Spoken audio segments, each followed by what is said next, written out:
Hi friends, welcome to my channel. Charitha ఈరోజు YouTube ఛానల్కి స్వాగతం. ఎవరైతే నా ఛానల్ని చూస్తున్నారో ప్లీజ్ షేర్ చేయండి, సబ్స్క్రైబ్ చేయండి మరియు లైక్ చేయండి, గంటను ప్రెస్ చేయండి. ఈరోజు బాబావారి సూక్తి ఏంటంటే, మనము అనవసరంగా అందరి గురించి ఆలోచిస్తూ చింతిస్తూ ఉంటాము. అంటే మనం అనుకున్న దానికంటే ఆపోజిట్గా ఏదైనా జరిగినా, లేకపోతే ఎదుటి వాళ్ళు ఏదైనా అన్నా, లేకపోతే వాళ్ళు ఎప్పుడైనా ఏదైనా అన్నది గుర్తుపెట్టుకొని మరీ బాధపడుతూ ఉంటాము. సో అలా బాధపడడం కంటే ఏం జరిగినా కూడా ఇది దైవ నిర్ణయం, దేవుడు మన కోసం నిర్ణయించాడు, లేకపోతే బాబా మనకేదో చెప్పాలనుకుంటున్నాడు, అంతా ఇది బాబా వారి కృప వల్లనే జరిగింది అని అనుకుంటే మనము ప్రశాంతంగా ఉండగలుగుతాము. ఇప్పుడు ఏదైనా ఒక గొడవ జరిగింది, ఇప్పుడు ఆ గొడవ జరగడం వల్ల మీకు ఏదో ఒక విషయం తెలుస్తుంది.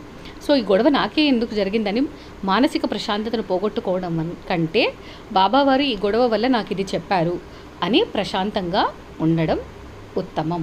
Thank you friends. Please subscribe me and share my channel.